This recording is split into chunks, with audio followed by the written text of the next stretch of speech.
I hate 10-minute formats. These are the hard, by the way, as a speaker who's spoken in 26 countries on 5 continents, this is one of the hardest formats to ever do.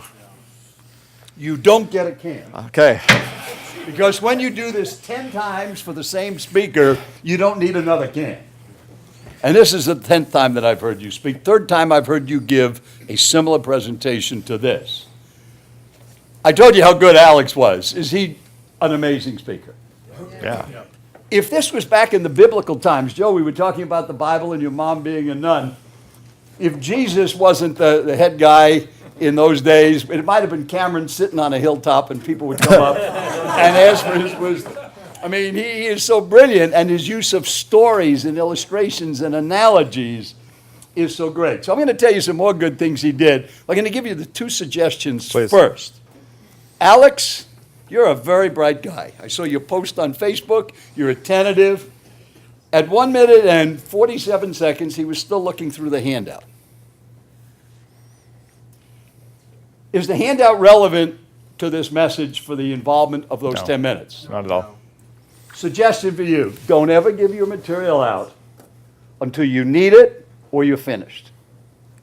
Because a number of you, and because you were right in front, I'm not picking on you, but he was distracted by it. Yeah. So I have a handout for you that gives you 2 examples, and just think there's your, then you make the point with that. So that's suggestion number 1. The very first question you asked this group, so that's almost everybody. What if we change that? By the way, by a show of hands, how many do not have a vision or a mission statement? Let me see your hands. 1, 2, 3. Well, congratulations. Because what I'm going to talk about is vision and mission statements don't work. So what you did is you got us all to commit and told us we were stupid. Took it away from me. So one way to think is, how do you keep the audience on your side? By making, and not just stroking them and giving them phony stuff, but the point you're making is, this is wrong. Yep. We can still make the same point by Without edifying the 4 people who didn't do it. And for those of you that haven't, that's okay, because I have a solution for you.